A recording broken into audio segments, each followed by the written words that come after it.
colegas! O caso de hoje é um caso brasileiro e que chocou muito o nosso país. Antes de contar o caso pra vocês, não esquece de dar um joinha nesse vídeo, deixa seu like aqui pra mim, isso ajuda muito no crescimento do canal, principalmente que a gente tá nesse começo, né, gente? Então deixa seu joinha, se inscreve aqui embaixo se você ainda não é inscrito. Tem vídeos novos nesse canal toda segunda, quarta e sexta às 18 horas. Ativa o sininho que toda vez que enviar vídeo pro YouTube, o YouTube te avisa, e continuem comentando aqui embaixo que outros casos vocês querem ver aqui no canal, que com certeza eu trago pra vocês, tá bom? Hoje eu vou contar o caso Bianca Consoli.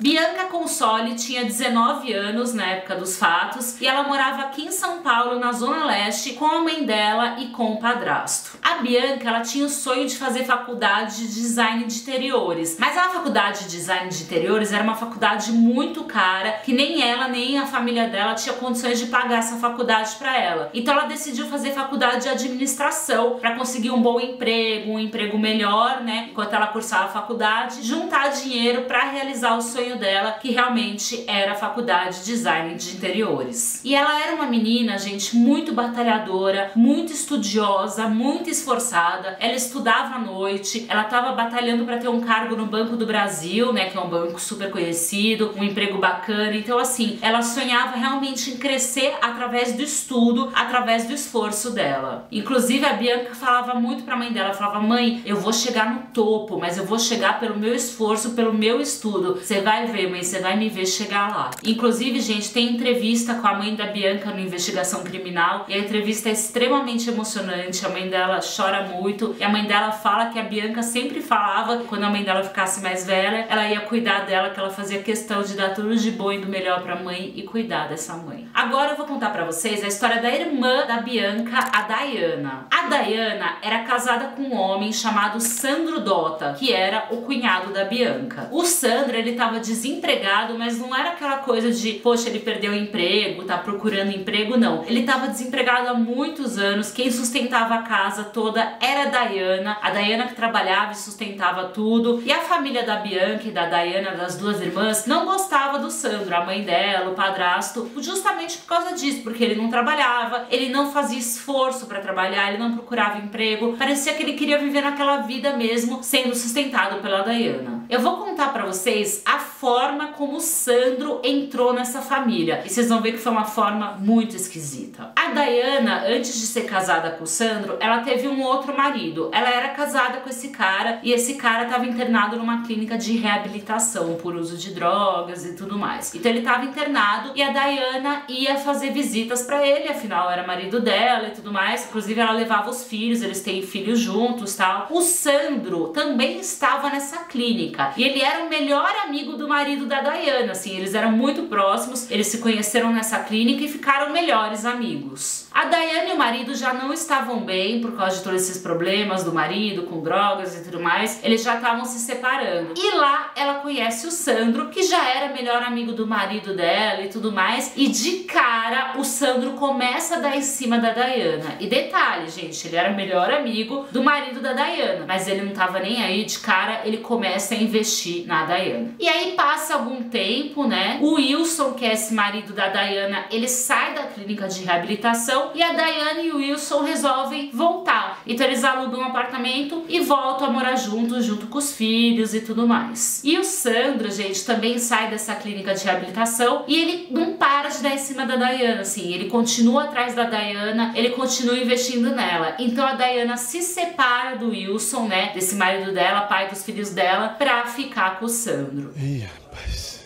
E aí já vem a primeira tragédia desse caso. O marido da Dayana, Wilson, não aguentou ver a Dayana com o melhor amigo dele, porque ele fez uma amizade muito grande com o Sandro, e ele se mata, gente. Pois é, ele tira a própria vida ao ver a mulher dele com o Sandro. A Dayana, ela era dependente emocional do Sandro, gente. Não financeiramente, porque ela que sustentava a casa, como eu falei pra vocês, né? Ela que bancava tudo, então ela não precisava do Sandro pra nada. Sabe aquela mulher completamente cega, apaixonada, que não consegue ficar sem o cara, né, gente? Algumas pessoas até falam que era um relacionamento abusivo mesmo, porque ela era completamente doida pelo Sandro. O Sandro, ele mexia com mulheres na rua, né, na rua que eles moravam. Ele dava em cima de outras mulheres, mas a Dayana não queria enxergar nada disso, porque ela gostava tanto do Sandro que ela não queria ver essas coisas. Ela não conseguia se separar dele de jeito nenhum. Agora vamos voltar a falar da Bianca. A Bianca não se dava com o Sandro de jeito nenhum. Ela detestava o Sandro. A Bianca tinha uma amiga que estava sempre com ela e essa amiga fala que ela viu várias vezes o Sandro agindo de forma inapropriada com a Bianca, mexendo com a Bianca. E olha que era irmã da mulher dele, né, gente? Era a cunhada dele. E inclusive ele mexia com essa amiga da Bianca, chamava ela de gostosa, dava em cima. A menina se sentia super constrangida e a Bianca também. O Sandro ficava brincando com a Bianca, falando, ai, se eu te pego, não sei o que. A Bianca achava que era uma brincadeira do Sandro, porque ele fazia isso com todas as mulheres. Então a Bianca, ela meio que não dava bola, falava, vai, ele faz isso com toda mulher mesmo. Até que um dia ela conta pra essa amiga realmente, ela desabafa com essa amiga e ela fala que o Sandro dava em cima dela sim. Ela conta também, a Bianca, pra essa amiga dela, que uma vez ela foi na casa da Dayana, né, da irmã dela, arrumar o cabelo e tudo mais, e que o Sandro, né, quando a Dayana não tava perto, ele ficava mexendo no cabelo da Bianca. Ela pedia pra ele parar, mas ele não parava, ele ficava dando uma risadinha. Ela fala que aquilo começou a dar nojo nela, né, que ela ficava muito constrangida e ela resolve não ir mais na casa da Dayana. Ela não quer mais ficar sozinha lá com o Sandro, ela tinha medo de ficar sozinha com ele e ele dar em cima dela, então ela começa a não querer mais ir na casa da irmã. E a Dayana, completamente cega, apaixonada, não acreditava em nada. E aí essa amiga da Bianca fala pra ela, Bianca, você tem que contar pra sua mãe o que tá acontecendo, né? Você precisa abrir os olhos da sua família. Só que a Bianca fala pra essa amiga que ela tem medo de contar pra família e causar situações desnecessárias, causar divórcio. E ela fala, inclusive, que ela tem medo do Sandro fazer alguma coisa com a família dela. Então, por proteção à família dela, ela prefere não falar nada. Inclusive, ela fala pra essa amiga também não abrir a boca, não falar nada, porque ela tinha medo que o Sandro fizesse algo com alguém da família dela, e ela amava muito a mãe e a família, e ela não queria que nada de ruim acontecesse com eles. Então Bianca resolve se calar e não conta nada. E aí, né, vocês devem estar se perguntando, mas gente, como que a Dayana, né, passava pano pra tudo isso? O Sandro, na frente da Dayana, ele era um cavaleiro, assim, não fazia nada de errado, ele era super comportado. Então a Dayana só via aquilo, ela via que o marido dela era um cara incrível, super comportado, e ela não via ele tendo atitudes assim, né, grotescas, ela não via nada disso. E as pessoas falando, ela era apaixonada por ele e ela não acreditava. E a Bianca também não contou pra ela nada disso. Então ela era cega de amor por ele, e como na frente, né, dela ele se comportava, pra ela tava tudo ok. O Sandro, ele queria morar no quintal da mãe da Dayana, né? A mãe da Dayana morava numa casa, a mãe da Dayana e da Bianca, e o Sandro queria construir uma casa nos fundos, pra não pagar aluguel e tudo mais, e morar todo mundo que meio que junto ali, né? E aí a Bianca pedia pra mãe dela, por favor, pra não deixar o Sandro morar lá, pra não aceitar essa situação. A mãe da Bianca não entendia o porquê. Ela falava, filha, mas por que você não quer que ele more aqui? Ele é nossa família, né, marido da sua irmã, por que você não quer? E a Bianca não explicava, ela só falava que ela não queria. A mãe ficava confusa sem entender, mas aceitou o que a Bianca falava, né, não deixou o Sandro morar ali, mas ela não entendia o porquê disso. No dia 13 de setembro de 2011, a Bianca tava na casa dela, né, e a mãe chega em casa do trabalho e a mãe nota que a porta da sacada tava aberta, e ela acha aquilo muito esquisito, porque ela fala, se a Bianca tivesse saído de casa, ela não deixaria porta nenhuma aberta, ela não deixaria nada aberto, ela acha aquilo bem estranho. E naquele horário, gente, a Bianca estaria na faculdade, então por isso que a mãe dela pensa, ah, a Bianca saiu de casa. A mãe da Bianca começa a procurar a chave da casa ali e ela não acha de jeito nenhum, ela procura e não acha. Enquanto isso, a Bianca tava conversando com o namorado dela, a Bianca tinha um namorado, e aí ela tava conversando, trocando mensagens, ligações e tudo mais. Até que chega num momento que a Bianca para de responder esse namorado, ele começa a ligar pra ela de novo e só cai na caixa postal. A mãe da Bianca então percebe que perdeu realmente as chaves de casa, e aí ela vai na casa da irmã dela, que é vizinha dela, e ela pede pro neto dela, né, ela pega uma escada de madeira e pede pro neto pular pra dentro da casa pra abrir a casa pra ela. Ele pula e ele consegue abrir o portão então da casa pra mãe da Bianca poder entrar. Na hora que a mãe entra na casa, ela vê que a televisão tá ligada. E aí ela fala, aconteceu alguma coisa. Porque a Bianca jamais iria sair de casa, iria pra faculdade e deixaria a televisão ligada, a porta aberta da sacada. Não era o perfil da Bianca esquecer essas coisas. Ela nunca tinha feito esse tipo de coisa. Então na hora ela entende que aconteceu alguma coisa. E aí, né, isso tava acontecendo tudo na cozinha. A mãe tava na cozinha, vendo a televisão ligada, achou estranho. Mas aí a mãe da Bianca vai pra sala. E quando ela chega na sala, ela vê a Bianca deitada no chão. A mãe, então, na hora, no desespero, começou a chamar a Bianca, porque a primeira coisa que ela achou é que a Bianca tinha desmaiado, tinha acontecido alguma coisa. Então ela começou a chamar a Bianca, acorda, filha, né? Mas ela chega bem perto da Bianca e ela percebe que a filha tá morta. E aí a mãe da Bianca começa a gritar por socorro, começa a gritar muito, um vizinho escuta e vai ajudar ela. Ela pede pra ele fazer aquela massagem cardíaca na Bianca pra ver se ela revive, né? E ele faz o que a mãe pediu, ele faz a massagem cardíaca e quando ele tá fazendo essa massagem, sai uma sacola da boca da Bianca. E aí realmente eles entendem que ela tá morta. Agora eu vou entrar no crime e vou contar como foi esse crime pra vocês. A Bianca foi morta por volta da 1 da tarde em sua residência. Assim que a família, né, viu que a Bianca estava morta, ligaram para a polícia imediatamente e a polícia já entrou no caso. A legista constatou que ela foi abusada sexualmente antes de morrer. E o corpo da Bianca tinha sinais de luta corporal, ela lutou muito pela vida dela. A polícia começou a achar estranho porque a Bianca estava morta dentro da casa dela, mas a casa estava trancada. Não tinha sinais de arrombamento, ninguém arrombou a porta, ninguém tentou roubar nada, então não foi um ladrão, um assaltante que entrou, tava tudo no lugar. Então a polícia começou a perceber que era alguém realmente que conhecia a rotina daquela família, que tinha acesso às chaves, que era alguém muito próximo mesmo da Bianca que matou ela. Inclusive o primeiro suspeito foi um ex-namorado da Bianca. A polícia começou a pensar nele, mas logo descartaram, viram que ele não estava naquele local no momento, que ele não tinha nada a ver com o crime. E aí a polícia começou a investigar e todas as pessoas da família, amigos ligadas à Bianca estavam trabalhando naquele momento. Então não tinha como essas pessoas estarem na cena do crime. O único que não estava trabalhando era Sandro Dota. E a polícia investigou, tirou depoimento de várias pessoas próximas à Bianca, todas mantinham o depoimento, só o Sandro que mudava o depoimento dele toda hora. As investigações duraram em torno de 3 meses e a avó da Bianca contou que viu o Sandro ali pelas redondezas da casa naquele momento do crime. Uma semana antes do crime, a Dayana, irmã da Bianca, pediu pra mãe dela as chaves da casa, né, da mãe, porque ela queria lavar roupas lá na casa da mãe, já que a máquina de lavar da casa dela estava quebrada. Então ela pediu as chaves para poder entrar a hora que ela quisesse na casa da mãe e lavar as roupas. E a mãe pensou, pô, a minha filha, né, não tem por que eu não entregar a chave da minha casa para minha filha. Então tudo bem, a mãe dela deu as chaves para Dayana. E nisso o Sandro tirou cópias dessa chave, por isso que não teve arrombamento nas portas nem nada do tipo. O Sandro ficou ao lado da família a todo momento, assim que a Bianca foi morta, né, prestando solidariedade e tudo mais. Só que a família começou a desconfiar de alguns comportamentos do Sandro. Ele tinha alguns comportamentos estranhos e algumas falas inapropriadas. Por exemplo, ele começou a falar que ele queria morar ali na casa com a Dayana, na casa onde a Bianca morava. Já que a Bianca morreu mesmo, que ele ia morar lá com a Dayana. E é uma coisa que não se fala, a família acabou de perder um ente querido, você vai falar um negócio desse, né, gente? Não tem muito sentido. Então a família começou a perceber que tinha algo de errado. A perícia, então, notou manchas de sangue na calça de Sandro. E nas unhas da Bianca havia DNA do sexo masculino. E aí, após perícia, constataram que o DNA nas unhas da Bianca era realmente do Sandro. E esse DNA estava nas unhas dela de tanto que ela lutou com ele para realmente tentar sobreviver. E aí a polícia imediatamente vai na casa da Dayana para prender o Sandro e a Dayana começa a gritar, falar que o Sandro é inocente, que é um absurdo, que eles estão prendendo a pessoa errada, que o marido dela é inocente. Ela não queria acreditar de jeito nenhum. Depois de um tempo, com as provas e tudo, a Dayana caiu na real, mas demorou, viu? O Sandro negava o crime o tempo todo, ele só confessou o crime no dia do julgamento dele. Sandro Dota foi condenado a 31 anos de prisão. prisão. Em 2017, o STJ diminuiu a pena do Sandro para 21 anos e 4 meses. Pois é, gente, um caso muito triste aí, né? Um caso de uma irmã que acabou casando com um cara, né? Que ela se apaixonou, mas acabou causando duas tragédias. O ex-marido dela morreu, a irmã morreu. Claro que ela não teve culpa, né, gente? A gente não pode culpar. Ela foi vítima também, né? Desse relacionamento com o Sandro, mas esse cara perverso que já perseguia a Bianca, talvez se a Bianca tivesse contado pra família, né? Tudo que ela vinha passando com o Sandro, poderia ter evitado alguma tragédia. E a cena foi muito triste. Ele abusa sexualmente da Bianca, ele estrangula, ele mata. Ai, gente, uma menina de 19 anos que tinha uma vida pela frente aí e teve os sonhos interrompidos. Qual a opinião de vocês sobre esse caso? Comenta aqui embaixo. Vocês sabem que nesse canal vocês têm espaço livre para comentar tudo que vocês quiserem. Então bora comentar aqui embaixo. E é isso, meus amores. Eu vejo vocês mais tarde com mais um caso.